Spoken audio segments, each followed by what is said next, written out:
Hello, everyone. Thank you for joining us for today's webinar for the Transform Finance Investor Network, where we'll be presenting the work of Geary Community Investments and focusing on the topic of supercharging place-based impact investing. It's a pretty cool title that we came up with, and you'll see from the presentation from Matt and Luis why we decided to go with that. I would encourage you to mute yourselves, please, so that we minimize the background noise, and I will do so on my end as well. If you are using the application from Cisco WebEx, you will see that there is a chat box up towards the top that you can use to communicate either with me or with the entire group, and you can put your comments or questions there. If you are calling in, there will be a couple of moments where I will try to unmute everyone, and we can take your questions that way. But it is preferable if you do it through the app. And also, if you're calling in by phone, you will have access to the slides for the presentation from the Dropbox link that we had placed in the invitation to the webinar. So I encourage you to follow along using that. So let me reclaim here. Great. So I'll give a very, very brief introduction today because I really want to turn to all the content that Matt and Luis have for us, again, joining us from Geary Community Investments, respectively, Matt as Vice President of Strategic Assessment and Luis as Investment Director. And by way of a very quick context, we had a webinar a couple of weeks ago with Greg Nachin from Kennyarth and with Aner Ben-Ami from Candide Group, where we went through the approach of the Kennyarth family office and Candide that works with the investments of two families on how they are approaching the complete activation of their portfolio for impact. And we want to look today with Geary Community Investments at how they are doing this and moving all their assets in the context of the sunsetting of their foundation, and how they're doing it by taking a very explicit place-based approach in Colorado in their case, which I think is something that, again, many of you are interested in and we have explored previously.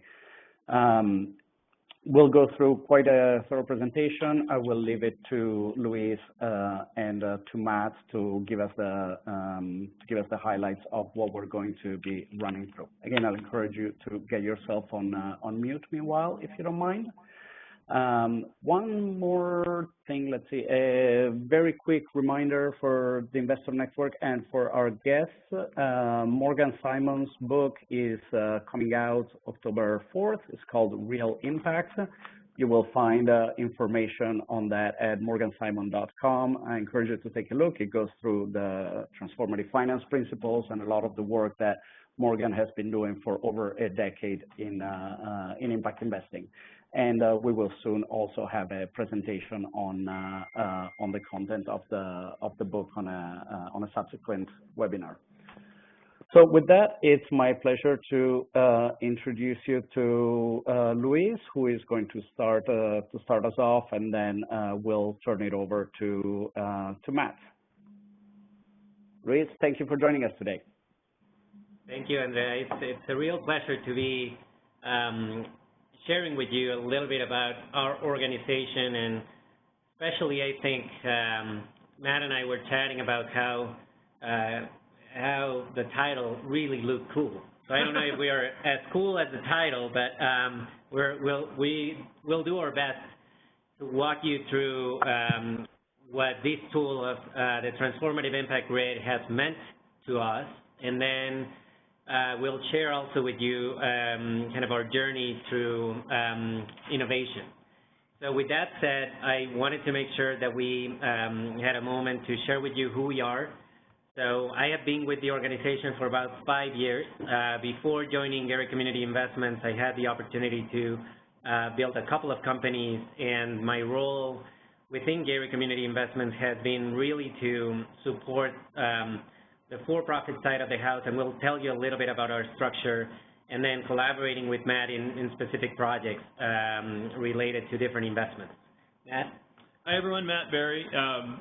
My role here is focused on a couple of things. One, trying to understand and measure the impact of our portfolio across the spectrum of investments from grants all the way through market rate, using that to lend toward organizational learning, and then I also help manage a program that's focused on democratizing data and information for decision making. So this is a kind of ancillary program we have focused on geoanalytics and spatial research. I've been at the foundation and company now 10 years, so I'm actually one of the longer tenured folks, and prior to that I was in regional planning doing long-range forecasting and demographic work. Excellent. So let's just go through very quickly the goals for today's webinar. We definitely want to get you kind of up to speed a little bit with who we are, what we do, and then jump into the Transformative Impact Grid and its current applications, and then how that tool actually helped us really accelerate the way that we're thinking about innovation and some of the investments that we're doing throughout our innovation practice. And then lastly, hopefully some of the takeaways that you get out of this conversation are how can you not only apply or modify the grid for your own organizations, but also how can some of these innovation strategies could be replicated in other settings.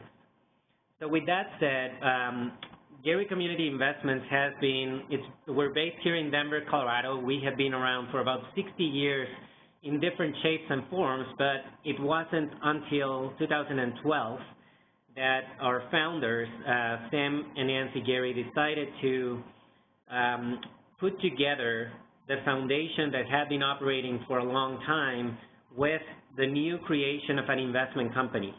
And both entities jointly share this vision that all children in Colorado will have the opportunity to grow up healthy and become productive members of their communities. And what we do is we try to find philanthropic and for-profit investments to really advance the vision of, again, both entities. We have some unique aspects that Matt will share a little bit with you, but some of the things that we really strive for are kind of walk the talk according to these guiding principles. So we are a very data-driven organization. We hold ourselves accountable in every investment that we do, either philanthropic or for-profit. We have a set of benchmarks, a set of evaluation and success measures that we hold also our investments and our investees accountable, but we do that also for ourselves. We're always trying to leverage our impact.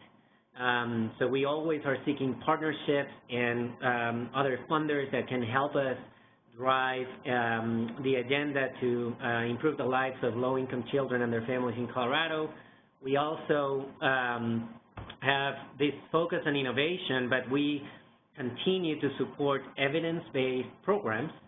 And then the last thing is that in every investment that we are considering, we really look for why GCI? What is our real unique role?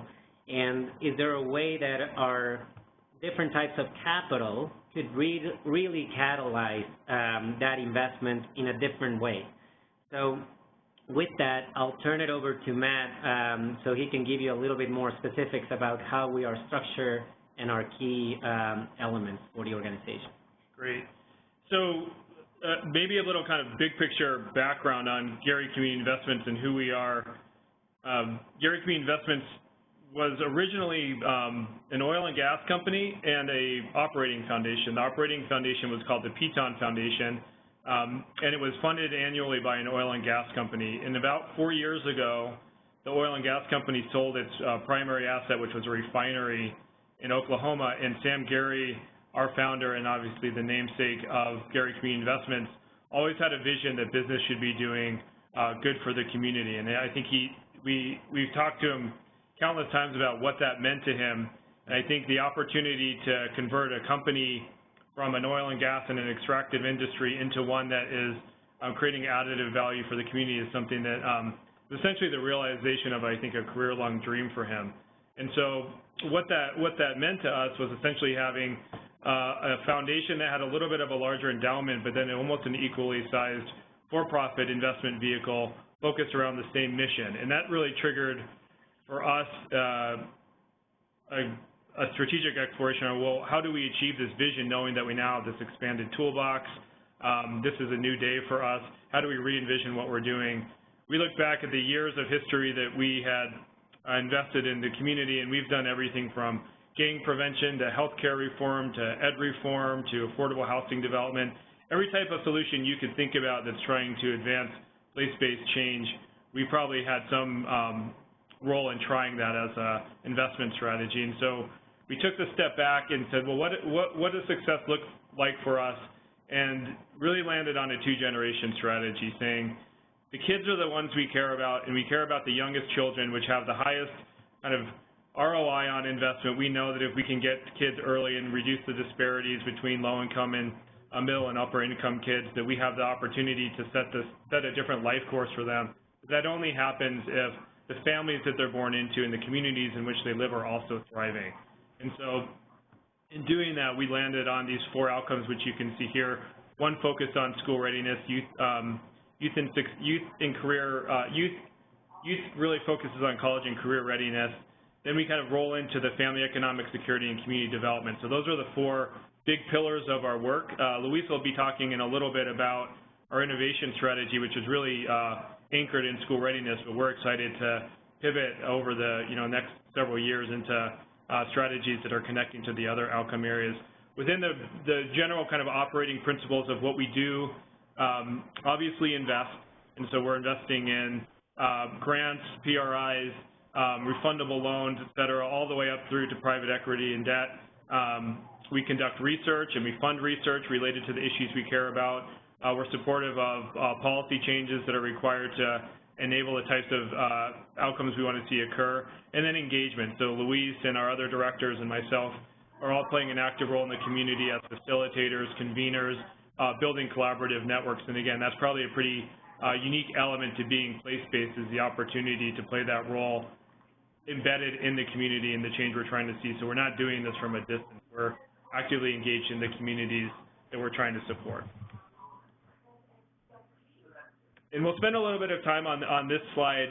It's obviously just a bunch of words, but I think it's an important one to talk through about some of the attributes of who we are. One is, as I said earlier, we're positioned to use everything from philanthropic grants all the way through equity and debt instruments to advance our mission. In addition to that, we've also committed all of our capital outside of Colorado to impact as well. So we're working with a third-party advisor, and we've converted now up to 90% of all of our assets are in impact funds. So that's across all asset classes. And we have some cool stories that we could share on this call, or you could reach out to Luis or I to talk about how we've been able to leverage some of those out of Colorado, seemingly distant investments to our mission, which has been really exciting. I think Luis will have a concrete example when we get into the innovation work that we're doing. We're place-based. We've always had a focus in Colorado. The majority of our investments that are touching the ground are focused in Metro Denver. We focus more at the state level around policy and advocacy and systems change, but most of the investments, when we put them on a geographic map, are focused in Denver. And again, that gives us the ability to think critically about the role that we play beyond the investment. It also gives us the ability to have very measurable outcomes that we're tracking. So we're not working in kind of an abstract space. We have tangible community level indicators that we're tracking that we want to see change and hopefully help move the needle around related to the outcomes that we're tracking. I mentioned the 4 outcomes that lead to this portfolio effect, that we're focused on the kind of anchor with little kids, but we also know that we need to support the families and communities around them. One of the aspects that we got really excited about when we were able to re-envision our strategy is how to think of philanthropy as an investment. And we've always been data-driven, and we've had this long-standing data program, but we really hadn't built out a solid framework around how we do impact evaluation related to our own work. And so about 4 years ago is when I came into this role. We have some other colleagues here who are working on learning and impact evaluation. We've really been focused on how do we create the right types of due diligence, the right impact standards. We now have what we call an impact term sheet related to every investment we make that's board approved, where we're setting clear definitions of success with us and the investee, outputs that we're tracking, and outcomes related to the work that we're supporting. And we're now, those data are now coming in, and actually my task kind of for the remainder of the year is focusing on how we roll up that type of information to understand portfolio level impact. The sunsetting over the next 20 years is probably a key one that's going to kind of lead into the Transformative Impact Grid and our innovation strategy. So Sam Geary, when he created the Geary Community Investment Company, and we re-envisioned Geary Community Investments with the foundation, set the mandate that over the next 20 years, we move all of our assets into the community. Obviously, a little bit difficult to do when we're beyond the foundation and have a private operating company as well that's hopefully generating near market returns. How we move that money into the community is something we're kind of constantly, daily trying to understand how we might do that. But what it means for us is we have a different sense of urgency than others may have, and especially in the philanthropic space, that we're constantly thinking about what are we doing today that's going to set the stage for larger investments in the future. What are we doing from a community capacity standpoint to receive that capital? So that's a long-standing kind of conversation, and I would say we're in the phase one of who knows how many phases we'll have over the next 20 years to work towards that sunset. But right now we're really focused on what are we doing from a stage setting standpoint. And as I get into the Transformative Impact Grid, hopefully you'll see kind of how this tool lends to that. And then I talked about the capital committed towards impact. The final one is focus areas. We landed on these 4 long-term outcomes. I think we went way too deep in the weeds and landed on, I think we had somewhere around 80 strategies related to those outcomes.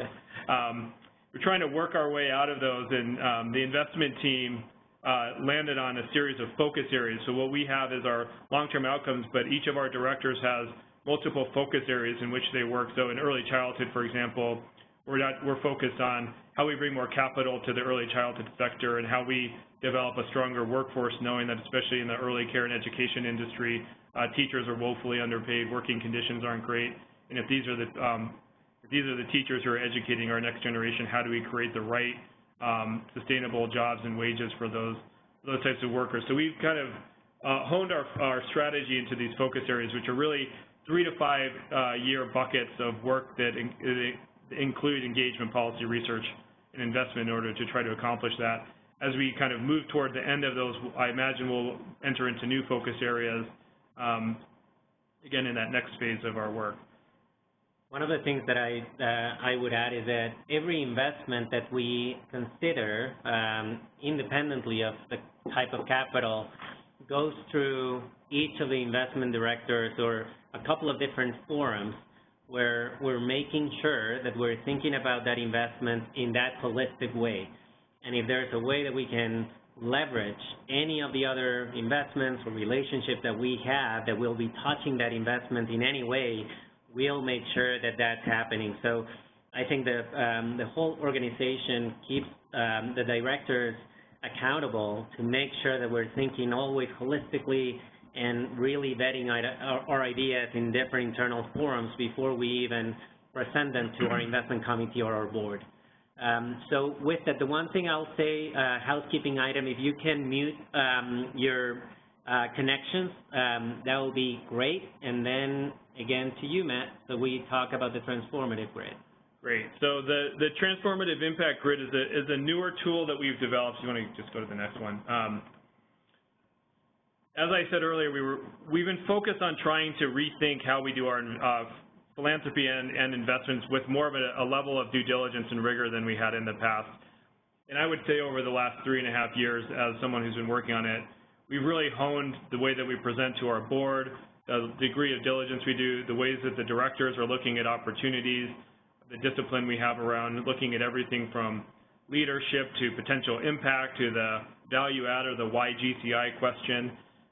But in doing all of that, I think we still had a hard time communicating at the end of the day, what does this all roll up to? What are we looking to do, and how do we have an understanding of the, in a simple term, what type of impact we're trying to achieve? And so about 6 months ago or so, we went through this process to develop the Transformative Impact Grid, and it's really an internal tool that we're using to weight investments along two axes. One is this degree of effectiveness for the organization, and the other is degree of transformative impact. And as you can see in the highlighted green box in the top right, really the goal that we're pursuing on almost all of our investments, not every one, but the investments of kind of significance or sizable investments, we're seeking investments that are run by highly effective organizations that have the opportunity for transformative impact. I'll talk about what we mean by transformative impact here in a minute, but every investment that we're placing essentially sits somewhere on these two axes, and the goal is to say, through our investment, how are we helping to move them up and to the right? So the reason that we needed this, as I teed up a second ago, one is to sharpen our due diligence process and to form the right, and to create the right conditions to have criteria that are meaningful for us. If you can see the graphic on the screen, essentially anything that we weight as being incremental in terms of potential impact or held within ineffective organizations is generally seen to be fairly unattractive for us. The sweet spot for us is really in this yellow box around opportunities that maybe aren't quite transformative in impact yet, but through our capital, our connections, through our direct support, we could move them towards being transformative. And then for organizations that maybe, or ideas, I should say, which have the opportunities to be transformative, but really are potentially not even necessarily held within an organization or organizations in a very nascent space, how do we help move those up to kind of a level of organizational effectiveness that allows the idea to become transformative? So it's sharpened our due diligence. It's increased our discipline around investment decisions. This is the first time in our history that we've had a way to weight investments relative to each other. So if we're looking at 3 deals, we can put them on this grid and say, where both are they currently and where could they be? And based on that, that gives us the ability to think through which investment has the most promise from a long-term impact perspective. I think in the past, while we've done great due diligence, oftentimes they've kind of felt a little bit more one-off or a little bit in a vacuum in terms of an opportunity that comes in the door. It also gives us a pre and post ability to understand where the investment was when before we made it and where we see it on the grid afterward. I'll get into it later, but I think that's an area for continued improvement for us, how we develop the right rigor around placement on the grid itself, and how we're transparently working with our investees to understand that pre and post placement. And then it's a tool. It's a tool to encourage communication. And you know, I think our board has received the Transformative Impact Grid really well. When we kind of present an investment opportunity to our board, you know, and we lay out the value case, the risks and our mitigants, all the things that we're doing. This is the kind of the first visual that we've had that we can add to that investment that helps them see very clearly from an internal staff perspective the current state of the investment and where we think it could go. And we've heard really good feedback from the board that this as a communication tool has been really helpful for them to understand when we're putting investments in front of them where they think it could go. I'll jump in very quickly there, Matt, before you move to the next slide with a quick comment. For those that have been following the webinars for a while, you might hear some echoes in this presentation of the impact management approach that we've been talking about in the past. So not just measuring the current status of an investment, but actually investing in a way that maximizes the progress along that delta. And also we've mentioned recently the impact management project that Bridges Ventures has been pushing over the last year or so, and I believe they now have a vehicle that is live. And by way of question on that, maybe given the context of the Transform Finance Investor Network, Matt or Luis, do you have a definition of transformative on your end? We do, and I'll get that here in just a couple of slides. So if you could wait just a minute, I'll do that. I did want to answer Eric's question around when we say investments, are we including grants? And yes, we absolutely are. And we talked with Andrea on the planning call. In fact, most of our Colorado investments today are grants or PRIs, and we have started doing some direct investment, and we have our first debt investment. Luis will talk about the work that we're doing from our innovation strategy to hopefully develop a much broader pipeline of for-profit and market rate opportunities that would hit the ground in Colorado. But I would say to date, the majority of our Colorado investments are grants. So yeah, thanks for the question, and hopefully that clarified it. Yeah, I'm going to skip that slide and go to the y-axis of the grid is looking around organizational effectiveness. And so what we have is a rubric that we've developed to say, okay, based on the opportunity, let's look kind of inside the walls of the organization to see the degree to which we think this organization is built well to execute on whatever kind of product or service or vision that it's trying to achieve, and does it have the internal inner workings to achieve success. And the key factors that we use on that are essentially based on management, the degree to evidence-based impact that they have, and their financial stability. And so we have a tool that we use to rate every investment based on those criteria, and that gives the kind of vertical value on the y-coordinate. To your question a minute ago about what do we mean by transformative impact, the three kind of main factors that we're thinking about when it comes to transformativeness is the degree to which the idea can scale. And so, you know, an example of an incremental impact may be a good place to start. If we were supporting an organization that had a consumer base of 1,000 individuals, and through our investment we could increase that 10%, that to us would feel incremental. It may not have the sizable impact that we would need to achieve our vision. And so when we talk about scale, we're thinking about its ability to grow kind of, you know, exponentially to meet the needs of larger populations of low-income children and families. When we talk about financial sustainability, it's a little different than a balance sheet. It's more what is the kind of breadth of funding that it has available to it? To what degree is government willing to pay for services and products? How sound is the business model itself that it could generate revenues to stay afloat? So when on the former sheet around effectiveness, it's really around kind of operationally what is their balance sheet like? This is kind of more prospectively looking. What is the likelihood of sustainability when they're working at that higher level of scale? Then sector level of impact, and this one's a little squishier. It's really about influence and relevance within the field that it's taking place. So if this is a organization or an idea that we may fund that others around the field are going to take note of and potentially adapt their own practices or policies, those are the types of transformative changes that we're trying to support. I think a good example is an investment that we made almost a decade ago called the Urban Land Conservancy. And the Urban Land Conservancy is a community land trust or an urban land trust that essentially its sole purpose is to buy community land, hold the land in perpetuity, and then either develop or sell development rights for affordable housing or community uses. That is it was a $10 million investment made by us. Now I think they have a kind of working capital upwards of $100 million. They now are a platform that other ideas are being born out of. I think they're recognized by lots of nonprofits who are looking for capital. Talk to Urban Land Conservancy first before you buy a building.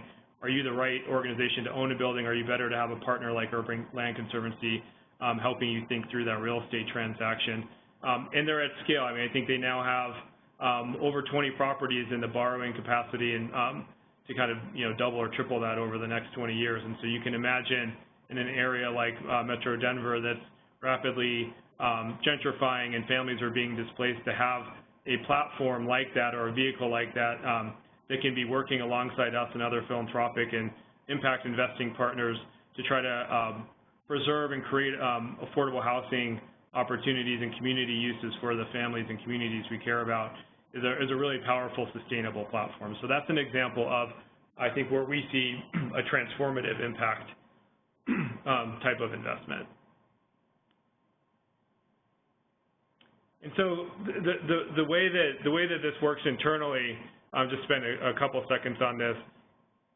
We're either trying to move organizations up the y-axis or across the x-axis.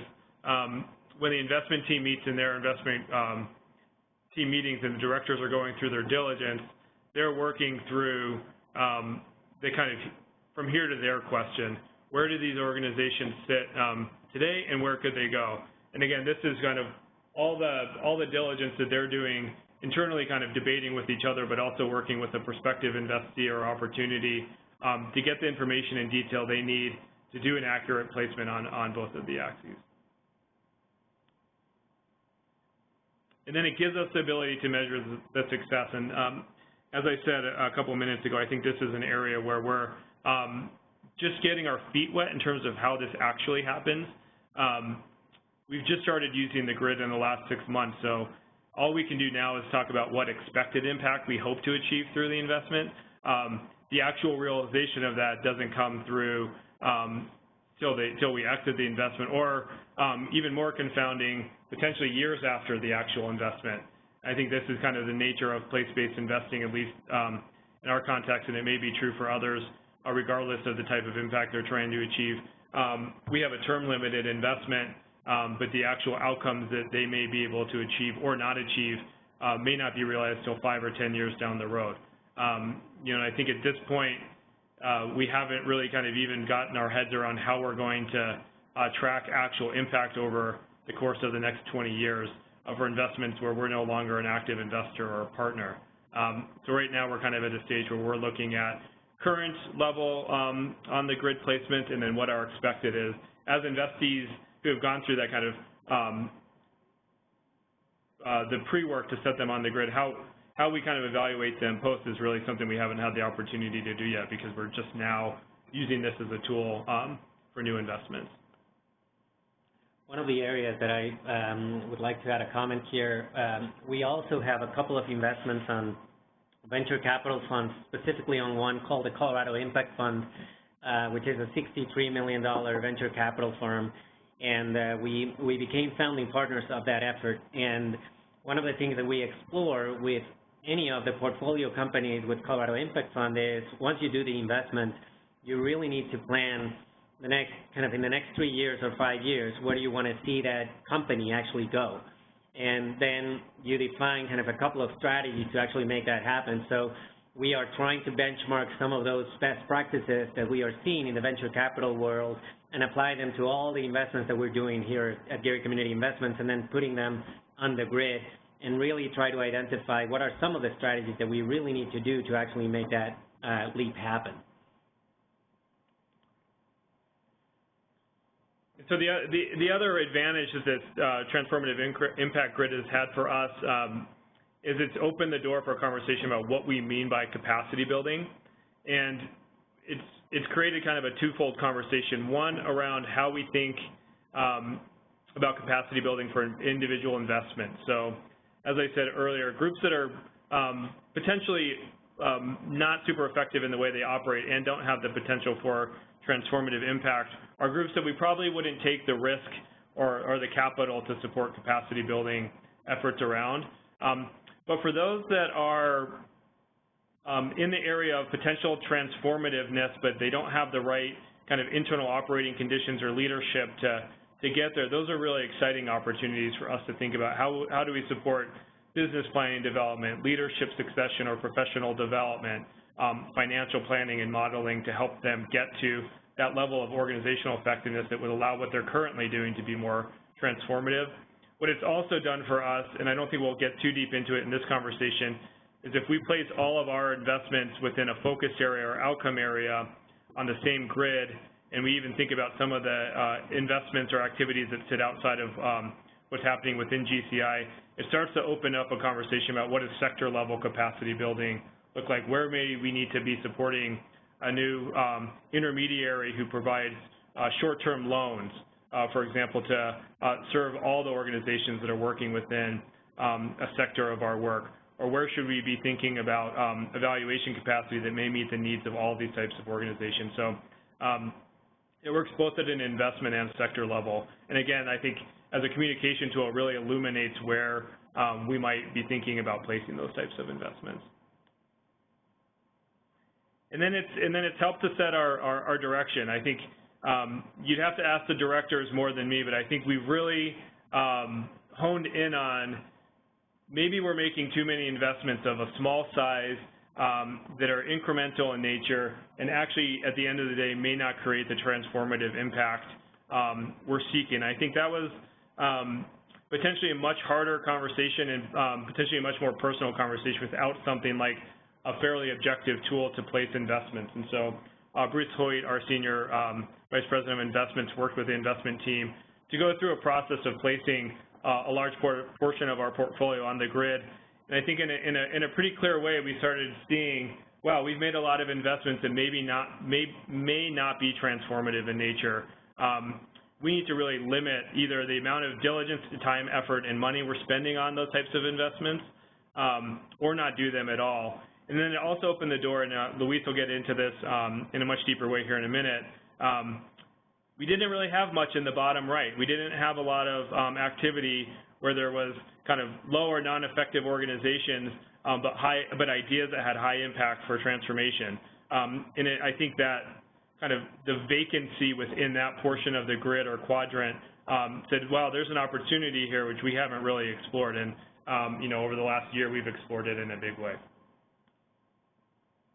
And so this tool isn't perfect. I think for anyone who works on impact evaluation and foundations, it's always a dance between how much time and energy we spend on kind of internal navel gazing around impact and where we're trying to go and actual execution on the work itself.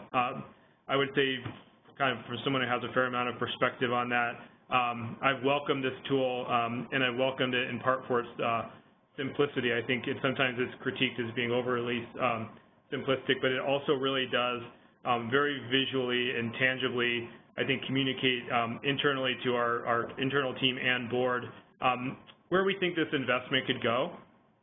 But so it does have challenges. One is that it's investor-driven and investor-centric. It's not fully transparent. At the moment, we don't talk to our investee around where we see them on the grid and where we expect them to go.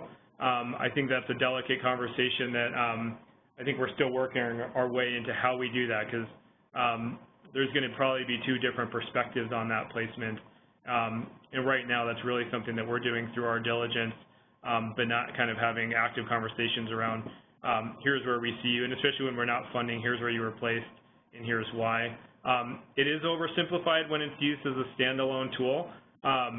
If you saw kind of the diligence in a proposal that would go to our board, there's lots of elements around diligence that aren't communicated through this tool alone.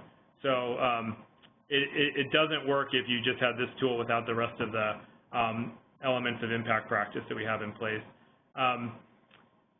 It's difficult to score depth of impact. A lot of the organizations that we're funding, and this was to your question a little bit ago, Andrea, lots of what we're funding are kind of multifaceted. Lots of the opportunities we're funding are multifaceted, and they don't have kind of a single line towards transformative impact. Lots of times organizations have multiple products or services or strategies that we're running, and it's really hard for us to evaluate which ones of those are potentially going to be transformative or how they are in total.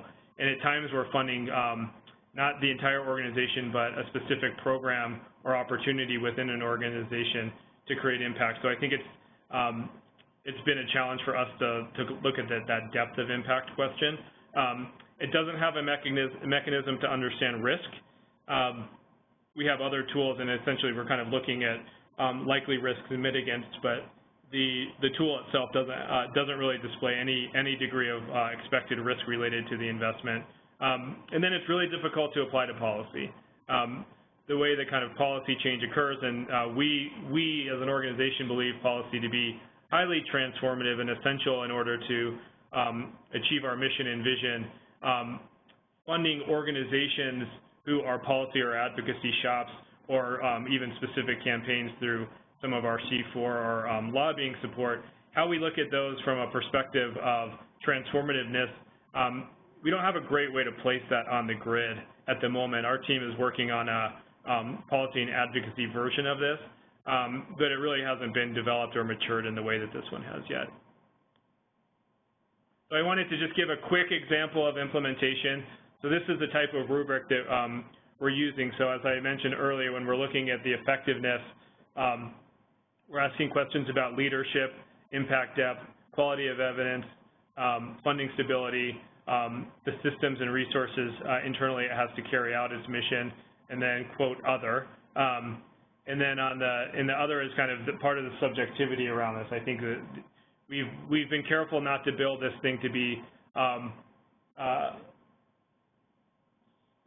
false precision, I guess. I think we can't just kind of put everything in these buckets. If there's a glaring kind of opportunity, we see that it may actually be more effective than we know, or there's actually a big hole in the organization that doesn't come through these others. We wanted to leave room for that.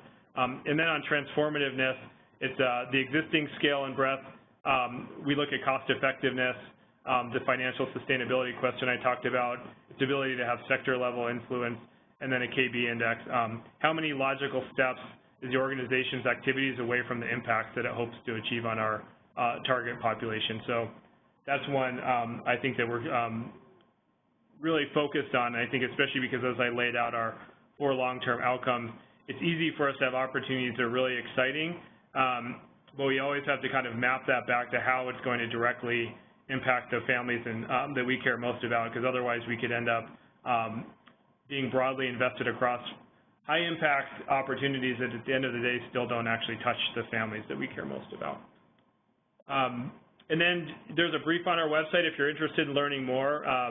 It kind of walks through what I presented in a little bit more detail and in kind of written form. Would be happy to answer any questions that may come up if you review that, and would be happy to talk to your organizations more about the Transformative Impact Grid if there's questions that arise. And if anyone has similar tools or is interested in adapting this, we'd love to see other people in their practices using similar frameworks. Yeah, in fact, I would say even if anybody that is currently on the line is using a similar framework and wants to give us a quick rundown, by all means, put something in the chat or feel free to unmute yourself, and we can cover that. One question that came through, Matt, on that without getting you off track here is around the systemic impact among the different investments. Are you trying to track at all how the investments fit among themselves to create this transformative impact? That's a great question. The short answer is yes. I think the grid as a tool helps us look at all the portions kind of a sub-portfolio of investments on one map in terms of where they hope that they can go. I had mentioned a little bit earlier around sector level capacity building. It helps us understand where there may be kind of white spaces or opportunities outside of our current portfolio of investments that would help to optimize everything happening within the organizations we've invested. But I would say that the TIGR or the grid isn't really where that conversation takes place. It's more around the focus areas that I talked about. And so we have a focus area. Each of those has a theory of impact. And we're looking kind of consistently across what activities have we, what research activities have we funded, where have we played a convening or collaboration building role, what types of supportive policy have we supported, and then what does the direct investment portfolio look like? How does that constellation of activities, investments, all relate to the impact that we're trying to achieve towards the goals in that focus area? That's a little bit of a different framework that we're using, and actually this will be the first year that we'll present back to our investment team and our board our focus area impact briefs, which talk about the interrelationship between those investments and how they've worked together, hopefully to kind of create some synergy or portfolio effect in terms of impact. So I would say that the grid is a useful visualization tool in one regard, but it's really not at the moment where we spent the most energy around that portfolio effect, or how our investments work in harmony kind of together to create a bigger level of impact. Great, thanks. Yep. There's also one question from Sean asking us to share some of those questions, kind of the guide of assessment of organizational effectiveness. We'll be more than happy to share those, and we'll send those to you, Andrea, so you can distribute them to the group. So, of course. We'll do so. Thanks, Sean. Any other questions before we jump into light bulbs? Okay. Let me try for 1 second to unmute everyone in case somebody on the phone wants to try. Hopefully nobody is doing weird background noise stuff as they get unmuted, and then I will remute everyone. Great. Okay. If anyone would like to ask a question, now you unmute or remute you as needed.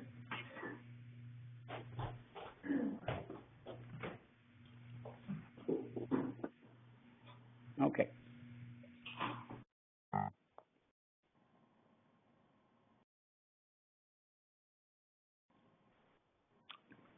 Go ahead, Luis. It looks like a question came in around using other standards like GEARS or impact investment standards and frameworks. That is a great question. And I think it sits a little outside of the grid, but I had mentioned earlier that we have an impact term sheet. So for every investment we make, the 3 critical impact questions we're tracking, or impact elements, are around that shared definition of success. So we really want to be on the same page with our investee around what type of impact they're trying to achieve and what type of impact we hope to see through our investment. But we're also collecting output and outcome data.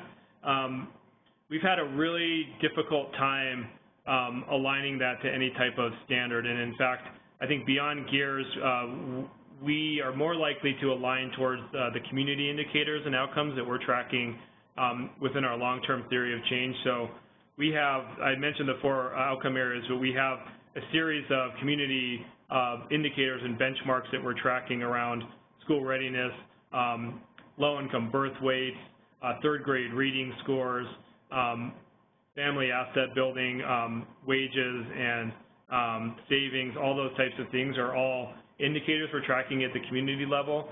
The difficulty that we've had, which I think this would be an interesting conversation for people that want to have it another day, I think unlike kind of GEARS and other impact investing frameworks, most of what we're doing isn't really output oriented in the same way that we can track kind of quantitative output towards number of X services or products produced, jobs created. And so it's been challenging for us to have kind of that correlative output that tracks to our outcomes in our investments. And we've made a decision, and we may go back and rethink it at some point in the future, but we've made a decision to not restrict our investments to adhere to a standard that makes it hard for the investee to track what they're actually doing because they're forced into a framework that doesn't actually fit what they're doing. So especially when you think about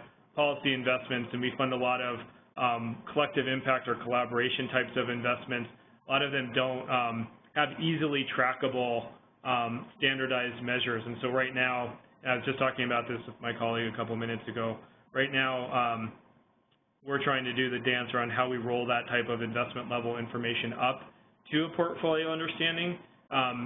There's a kind of, that's the downside of our approach, is it makes it harder for us to synthesize at a portfolio or focus area level because we're looking at lots of apples and oranges and peaches and pears, outputs and outcomes. But hopefully what it does do is has a more meaningful level of relevance and relationship to what the investee is actually doing.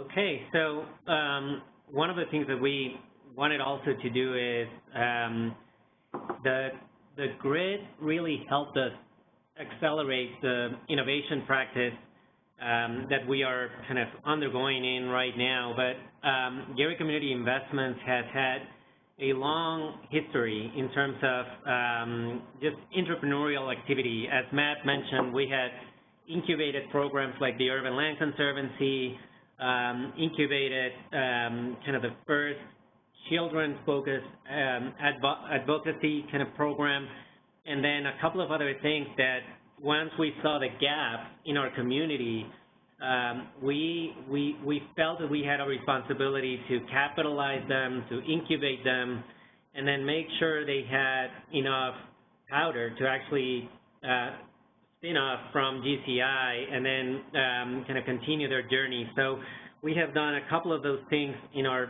40-plus years of history.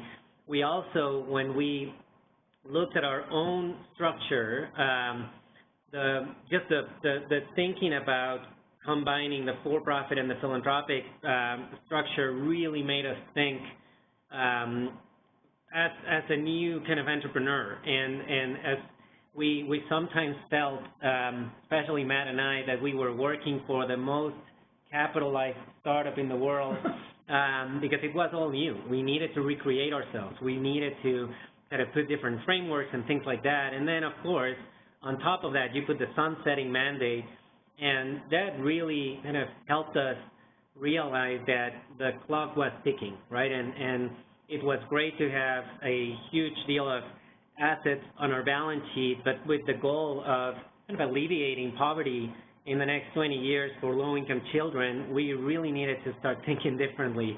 So once the grid happened, we did this exercise that Matt alluded to in terms of, okay, how did we invest in 2016? And if we were to map the most significant investments that we think we made in 2016, where would those fall in the grid? And this is what we saw. So we saw this kind of very interesting graphic in front of us, and of course, you start asking different questions, right? And this is the power of having just a visual tool where you can actually react to what you're seeing. So the different colors had to do with the different outcome areas of where those investments fell through. But the important thing is the next slide. We saw these different buckets, right? We saw, to Matt's point before, we need to look for more investments in kind of searching for highly effective organizations that are making transformative impact. We also need to start thinking about how are we supporting those investments that we have done, or those investments that feel compelling with capacity building efforts. And that would mean maybe more capital, maybe a different type of capital, maybe just connecting them, maybe spending time with them and sitting on an advisory board or a board seat and really trying to understand what are they missing to actually go from a less effective organization to a highly effective organization, or move to the right in the horizontal axis. But then that blue box was really what was interesting for us to realize. There was this white space that really included things like startups. Startups having a very interesting business model, very interesting potential, but just because the management, they don't feel the track record to be a strong management or to have enough kind of data to support it, they are considered within the grid as a less effective organization. So we said, okay, how do we start capitalizing on that white space, especially because if we have those 20 years in front of us, the right time to start thinking about innovation, to start thinking about incubating different programs is now. Hopefully, in the next 10 years, we can put a lot of efforts there, but then as we move on, and let's say we are in 2027, we should be thinking about how do we support those platforms like the Urban Land Conservancy that have been created, and then really catalyze the impact that they're having, because then the time will be shorter for our organization to still exist. So the other thing that happened was the question of, okay, innovation is great. We have heard so many definitions of innovation. We have read so many things about innovation. And we really took a step back and said, what does innovation mean for Geary Community Investments? And then once we kind of realized that definition, where do we start? We have 4 outcome areas. We have all this work happening in front of us. So we asked the directors to take a look back in 2016 and really reflect on some of the lessons learned and challenges that they had. And it was very interesting for us that the investment director in the school readiness outcome area came up with these 3 lessons learned. The first one being, I had sourcing challenges. We were expecting to see much more activity in kind of the early childhood space, but just investment opportunities weren't there. The second thing that she and the whole group saw was a lack of for-profit investment into this outcome area. And we saw, and we had plenty of conversations where people were waiting in the sidelines to start investing in the earlier years, but there wasn't vehicles to actually absorb that capital and deploy it with just the right management team. The third thing that we experienced was that in 2016, we partnered with Uncharted, which is formerly the Unreasonable Institute, to run an accelerator. It was the first early childhood-focused accelerator to bring nonprofits and for-profit businesses together. And we hosted them here for about a week. And one of the things that we saw, this was June 2016, we saw that there was incredible potential for for-profit businesses to come and play and really scale the nonprofit interventions that had been proven. We also saw an incredible amount of research and data that was available for people that wanted to commercialize these solutions. But the other thing that we saw was an incredible amount of silos. So people were working on their own silos, and we saw an opportunity to really connect different silos and have people be convened together and explore different avenues. So once we had the right outcome area to start thinking about innovation, and we saw the need, and the board saw the need of, we need to start thinking differently, then we really landed on, okay, let's do a lot of research, but in order to actually do that and to understand what innovation means and how do we start doing this work, we did these 3 things. We realized that it was not the job of an investment director to actually define innovation for the whole organization. We really built a cross-department team, including Matt and a couple of other folks. Of course, our investment director from early childhood was also part of the team, key part of the team, and we started really dividing and conquer, and we said, okay, let's really understand what other companies are doing across innovation. Let's really understand what other foundations are doing. And we saw the models of Rockefeller, the Knight Foundation, a couple of others, and then we actually had some readings and calls with companies like Disney and NASA, and really trying to understand how they were using innovation to advance their own for-profit ventures. So we did a lot of that. And then once we had a good knowledge of, okay, these are all the tools that we can use, and this is kind of what innovation means to us, then let's really build a plan, short-term plan, to really achieve potentially short-term results, but commit to action. And that included a lot of internal conversations with management, with the board, really making sure that we were moving in the right way. And then, of course, to Matt's point, he was really pushing us to evaluate everything that we were putting in front of us as activities. So really being thoughtful about, okay, whatever strategy we are pursuing, what are some of the outputs and outcomes that we expect to see in the short term and the long term?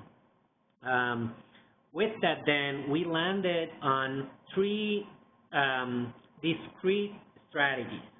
So we said, okay, in terms of sourcing, we have heard so many interesting things about prices and challenges, there was also a lot of narrative criticizing some of those. So we took our time and we said, okay, if the prize and the challenge are designed in a good way, a strategy of launching an early childhood prize will definitely help accelerate sourcing and test and fund new ideas that are at different stages.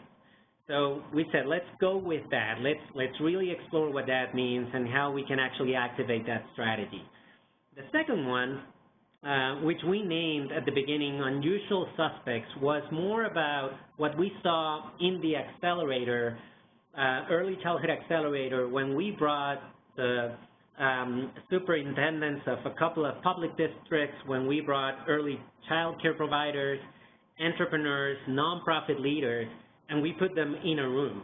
And the magic that we saw there was people were really able to connect with the research that they needed. They were able to get the funding, or at least the initial conversations to get the funding that they needed to scale. So the whole idea behind Unusual Suspects was, how do we start building in a more cohesive and intentional way bridges from the early childhood sector all the way to finance and entrepreneurship and venture capital and private equity, and how do we make those bridges work? The third strategy was more to react to the lack of for-profit investments that we were seeing in this sector. And it was more the possibility of, is there a way that GCI can catalyze different vehicles or funding that will help these new ventures that potentially will be created with these other challenges and unusual suspect strategies that we're putting together.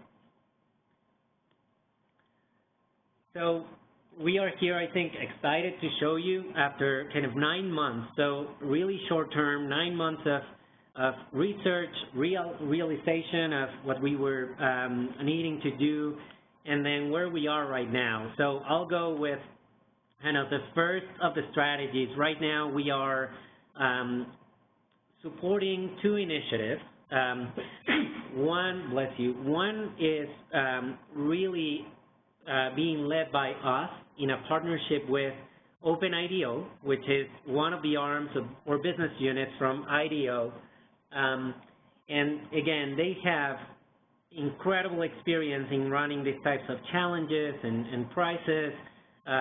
Most of the team had either worked with the X Prize Foundation or Ashoka Changemakers, and the whole idea is how can we together partner to create a prize to really surface different set of solutions for young children from 0 to 3, and that prize will be potentially launched by the end of October this year. The second strategy is, throughout our outreach and engagement and research, we learn about New Schools Venture Fund, and plenty of you might know about the organization based in Oakland.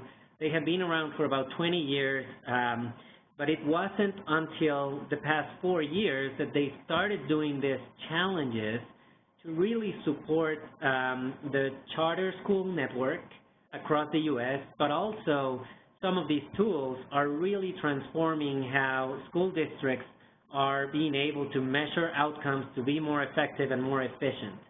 So they have done challenges before with dual language learners, with special ed. So we found that they were actually just about to launch a challenge that was a pre-K to second grade challenge. So again, we are supporting that process, and that challenge was launched in August, and the whole process will be finished by mid-2018. On the next one, the Unusual Suspects strategy, this was kind of an interesting conversation when we began, because we saw an opportunity to start building those bridges by looking for existing conferences, venues, events, or programs that had enough mass and enough kind of brand recognition, and looking if there was a way to elevate the early childhood narrative and the early childhood challenges that we were trying to solve. So this is the first partnership that we came about with, and it's a program called 10-10-10, which is currently being run here in Colorado, but they are expanding to other cities. And 10-10-10, it's an accelerator, but the way that they do things is they bring 10 prospective serial CEOs, serial entrepreneurs that have had a fantastic track record in running at least 3 or 4 companies. And then they have them in the same kind of space for about 10 days, and they expose them to what they call 10 wicked problems. And what's interesting is that those wicked problems are being sourced by customers. So the program that we partnered with, it was 10-10-10 Health, and we managed to sponsor 2 problems that were really focused on some of the challenges that we were trying to solve.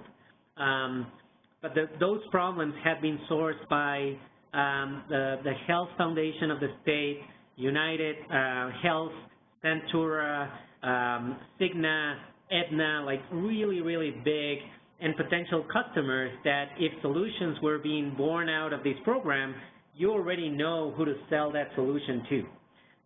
So we're excited to say that this program was run in June, and 2 of the prospective CEOs have picked up 2 of the problems that we had sponsored, and they're creating 2 new for-profit ventures, surrounded themselves with the right researchers and the right potential capital to really make it successful.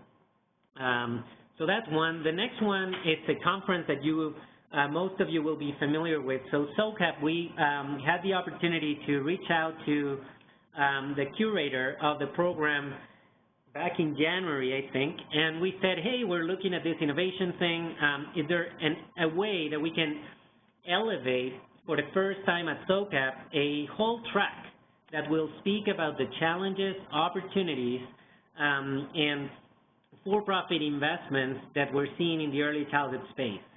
And they had been seeing a little bit of momentum and energy in the early childhood space, so they agreed to that. And we curate the whole early childhood track. So now we have 9 sessions. 2 of them will be plenary sessions, 6 panels that will be speaking about not only innovations and kind of opportunities, but also how disruptive technologies will be playing a major role in solving some of these early childhood challenges. We'll be also hosting a reception, and hopefully we'll be having some good drinks also. This is kind of what's going to be happening at SOCAP. Most of these players were attracted to participate in the panel. So as you can see, it will be people from IBM Watson, Care.com, of course, Ometeor, Khan Academy, the Caprock Group, who is our financial advisor, and these all folks will be on one place speaking about the challenges and opportunities in early childhood. And for us, then after we saw this, the possibility was, okay, so once we have this group together focused on early childhood, is there a way that we can then guide that impact to our low-income families and children in Colorado? And the last strategy was more about how are we thinking about capitalizing the sector. And if you look at that first kind of that graphic of the capital continuum from grants to all the way to Series C, we did a little bit of research on where is the capital and what capital is flowing into the early childhood side, especially for profit ventures. So we saw a lack of capital flowing all the way from grants to seed, a little bit on late seed, and then there was actually capital available after the Series A conversation started to happen. So we said, okay, if we really want to spark innovative ventures, we ought to really start thinking about how are we making sure they have the right capital to actually advance these conversations. So there's a couple of things that are happening right now, but if you see kind of below the early childhood capital focused strategies that we have, there's 3 conversations happening right now. The first one is, we're beginning to think internally about having an angel fund where we will be able to invest anywhere from $25,000 to $100,000 specifically for new ventures that are being formed and are trying to tackle early childhood challenges with the right mentors, with the right research, and we're willing to play that convening, that networking kind of role to make sure those entrepreneurs are connected into the right networks. The next bullet point is more a fund that we are planning to also launch at some point where we will be using grants and PRI capital to provide those to our nonprofit partners based in Colorado so they can then subsidize or acquire some of the services and technologies of those for-profit companies to really build a case of why this consumer base and this market really makes sense to support nonprofits and low-income families. So we're trying to be a little bit creative, and also there's a conversation about how are we making sure that if we are providing this type of capital to disrupt a little bit the for-profit market, what does that mean, and what considerations should we be thinking about? And then the last bullet point is really, again, born out of a couple of conversations with a lot of help from the Caprock Group and their advice on, is there really out there a fund manager with the right track record and the right knowledge about the space that could help us manage the first kind of early childhood learning and development fund that might be a $25 to $30 million fund, seed fund, nationwide, that could support these efforts, especially in that seed or late seed kind of round of capital. So I'm happy to tell you that at SOCAP, we will be potentially close to announce a partnership with this fund manager and moving forward in catalyzing this new fund. So the last slide, and I'll let Matt kind of speak about this slide, but when we started, we really thought that all these strategies were going to be really discrete and in different buckets.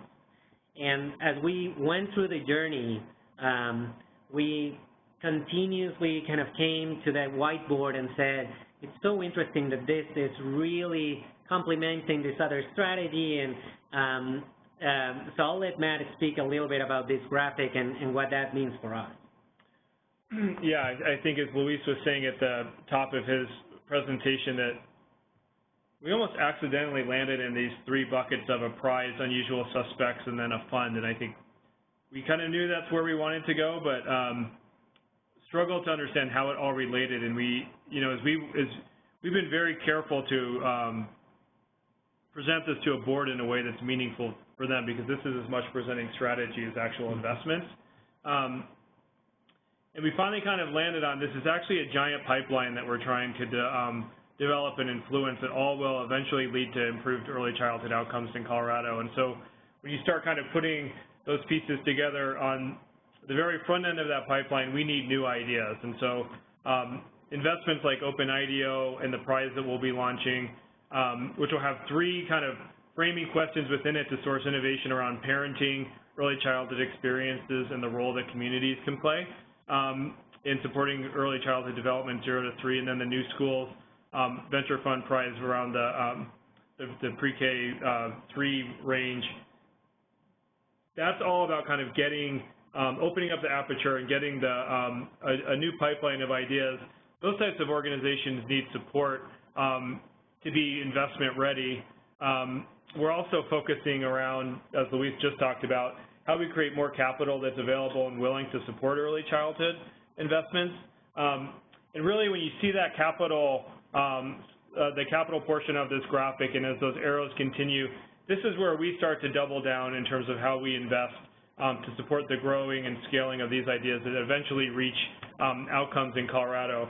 And the kind of beauty of the unusual suspects, as Luis was describing it, is I think, you know, from what we've learned, and it's been kind of validated by others we've talked to, any innovation strategy needs to kind of broaden the tent and create a broader diversity of ideas, talent, entrepreneurs, co-conspirators that play a role across that entire pipeline, from the ideas themselves to technical assistance and support to adding research to an idea that may not have the proof behind it to create the value, how to solicit investment or investors to think about how they could place their capital. And so it's kind of come together in a really exciting way for us to think about how, at the end of the day, all of this, all of these moving parts, you know, at the end of the day, hopefully lead to kind of impact on the ground in Colorado. Yeah, and I think to summarize that last comment from Matt, I think, again, the whole idea is we believe that bringing innovation into our organization and have the opportunity to elevate Colorado as a place where you can test new ideas, there's capital to take that risk, will potentially then elevate Colorado as a state that welcomes innovation, that welcomes early childhood, and then, of course, in the long term, this will ultimately impact the long-term vision that which we started this presentation with. And I think the whole journey of our innovation practice really was anchored on, it's good to do innovation for the sake of innovation, but it's not good enough. For us, innovation really needed to be honed in the way that we were thinking about problem solving, about our outcome areas, and about the right timing and the right need to start thinking differently about engaging different folks, helping us to achieve that long-term outcome that we set up to have by 2035. So with that, I think before we turn it back to you, Andrea, with some questions and answer, Q&A kind of time, a few takeaways for our listeners here.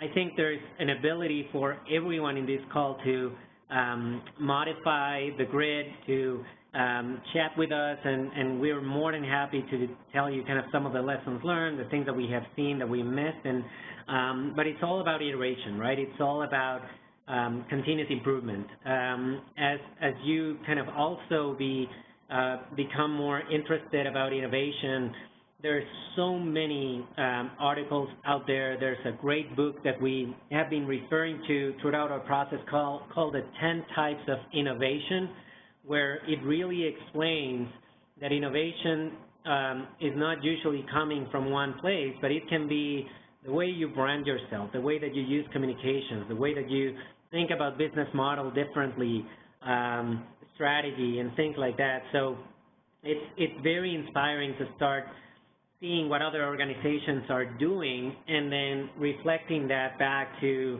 your own organization and how can you really apply your own toolkit. We also realized as we were going through the path of what are we trying to achieve, there were a lot of different things that would take 7 years or 10 years to actually prove out, but there were multiple efforts that could produce small wins. And I think it has been key for us to see how those small wins really ignite the energy around management, board, and other team members to actually be willing to try some of these tools in their own work areas.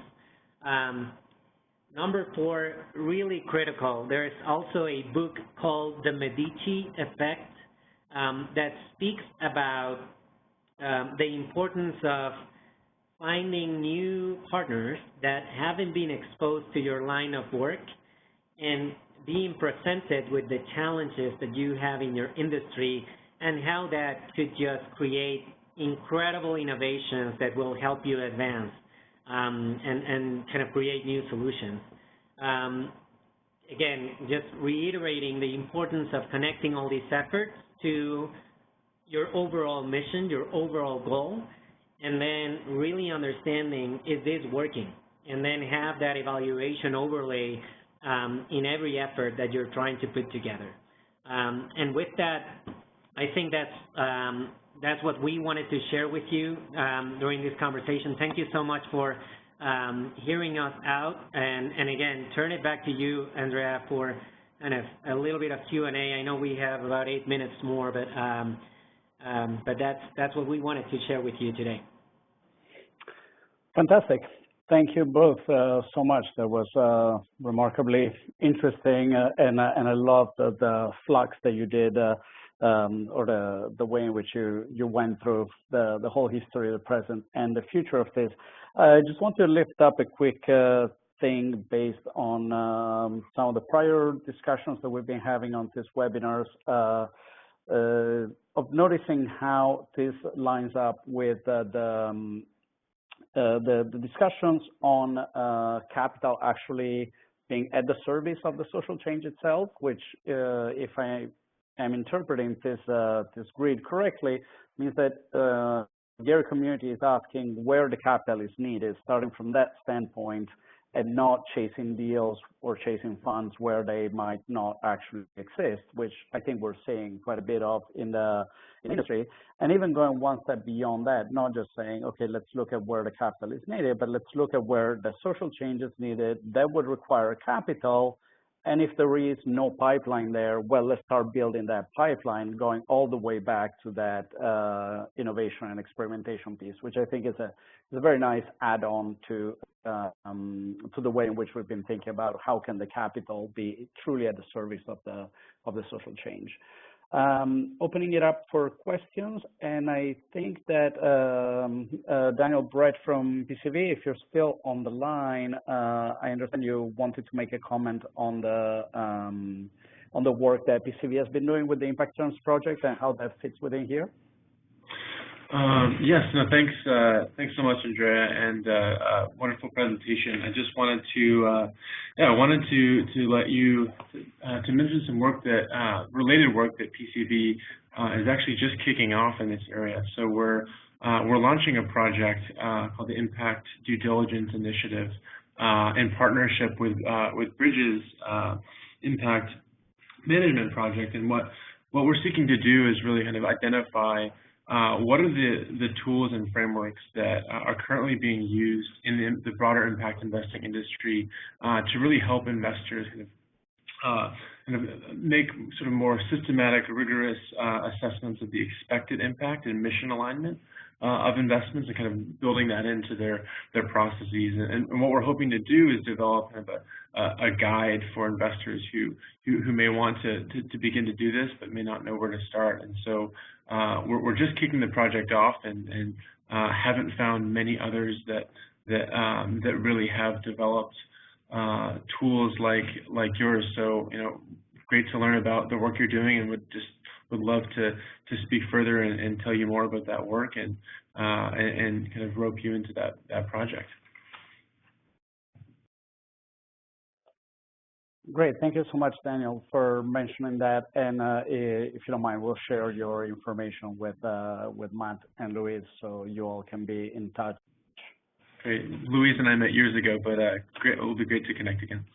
Yeah, it's great. Great to see you again, Daniel. Yeah. Perfect. Let's see. Anything else from anyone on the line?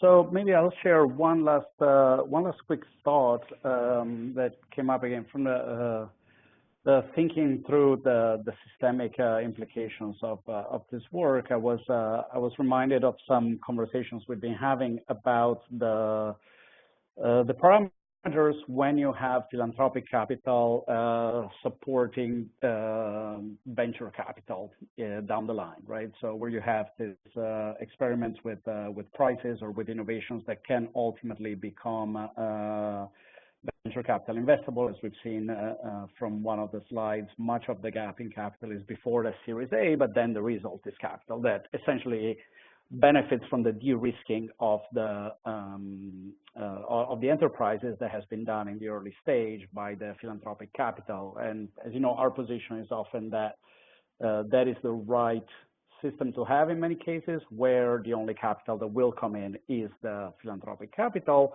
However, we've been exploring more and more ways in which there can be a return to that philanthropic capital that can both compensate for the risk taken and share some of the upside for those investments, and also repopulate that pool of funds that could then be used for other similar innovations. And for those of you that saw our recent report on innovative financing structures for impact enterprises that we put out with the Inter-American Development Bank, there is a section in there on innovative philanthropic capital structures, looking at how through recoverable grants you can actually have a share of the upside from something that is booked as a grant but retains that opportunity that if things go well, some of the capital is coming back. I would encourage you all to look into that again as a way of avoiding really subsidizing venture capital and down the road private equity investments oftentimes without that capturing that upside. Luis, Matt, I'll turn it over to you for a last comment if there are no questions. Yeah, I mean, first of all, I just to echo Luis, thanks for the opportunity to talk about what we're doing. Hopefully it added a little bit of value or insight into your own work. You know, and I would just pick up on the comment you made a minute ago, Andrea, about kind of how we're thinking about using the grid and the connection of capital to impact. I would say, you know, for us, we have the luxury of being place-based in the sense that we do actually have a very kind of clear mission and vision that while it's audacious, at least in our minds, has some level of achievability. I definitely acknowledge impact investors and family offices that have a broader impact mandate and the difficulty that creates connecting their capital directly to the impact when the pool of opportunities is much bigger and the problems they're trying to solve are somehow even bigger than the ones we're trying to solve. And at the same time, I think it's been really fascinating on our innovation strategy to be thinking well beyond our state border in terms of how we create the right conditions for innovation and high impact opportunities that will eventually bring back into Colorado. So maybe building on Luis and this Medici effect, not only is it an issue of networks and people, it's also ability to kind of go beyond your typical kind of physical areas of exploration. I think that was a really important comment or consideration for our board to take the risk to be sourcing a seed fund, two innovation prizes, and a bunch of human and financial investment in things like SOCAP that really are creating a ton of value outside of Colorado. And the end goal at the end of the day is to bring it all back home. So again, I think that maybe I'll just leave with those two comments. Yeah. Fantastic. Thank you so much, Matt and Luis, for the presentation today and for all the great work that you've been doing. Thank you to all those who joined us. If you're interested in the work that we're doing with the Investor Network, please feel free to reach out to us, in particular to Kurt Lyon, kurt@transformfinance.org, or to me, Andrea@transformfinance.org. Thanks very much again. Great having you here, and congratulations. See you all at SOCAP, I imagine. Thank you. Bye-bye. Bye-bye.